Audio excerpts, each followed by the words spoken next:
তিনটি স্বপ্ন দেখলে বুঝবেন আল্লাহ আপনাকে ভালোবাসেন। ভালো করে বুঝেন, তিনটি স্বপ্ন যদি আপনি দেখেন বুঝবেন যে আল্লাহ আপনাকে মহাব্বত করেন, আল্লাহ আপনাকে ভালোবাসেন। স্বপ্ন আমরা অনেকেই দেখে থাকি। স্বপ্ন হচ্ছে তিন প্রকার, ভালো করে মনে রাখবেন। এই স্বপ্নের বিষয়টা হচ্ছে খুবই গুরুত্বপূর্ণ বিষয়।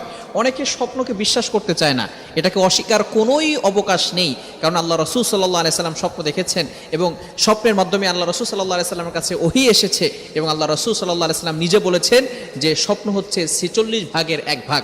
সুতরাং আমরা স্বপ্ন অনেকেই দেখে থাকি। এই স্বপ্ন হচ্ছে তিন প্রকার। একটা হচ্ছে ভালো স্বপ্ন, এই ভালো স্বপ্ন এটা আল্লাহ তাআলার পক্ষ থেকে আসে। দ্বিতীয়টা হচ্ছে খারাপ স্বপ্ন, এটা শয়তানের পক্ষ থেকে আসে।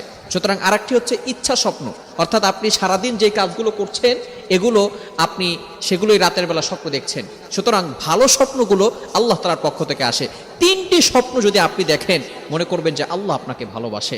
এক নম্বর স্বপ্ন হচ্ছে আপনি যদি দেখেন স্বপ্নে আপনি কোরআন পড়তেছেন, ভালো করে বুঝেন, আপনি কোরআন তেলাওয়াত করছেন, তাহলে মনে করবেন যে আল্লাহ পাক রব্বুল আলামিন আপনাকে ভালোবাসেন। আল্লাহ পাক রব্বুল আলামিন আপনার স্ট্যাটাস, আপনার মর্যাদা আরো হাই লেভেলের করে দিবেন। আল্লাহ তাআলা আপনার উপর রহমত নাজিল করবেন।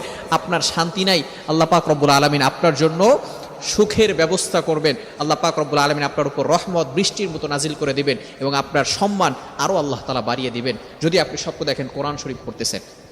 নাম্বার 2, দ্বিতীয় নাম্বার স্বপ্ন হচ্ছে যদি আপনি দেখেন আপনি গোসল করতেছেন, তাহলে মনে করবেন যে আল্লাহ পাক রব্বুল আলামিন আপনাকে ভালোবাসেন। কেননা যে গোসল করার মাধ্যমে আমরা শরীরের যে দুর্গন্ধগুলো আছে, শরীরের যে ময়লা আছে, এগুলো আমরা গোসলের মাধ্যমে পরিষ্কার করে ফেলি, পরিচ্ছন্ন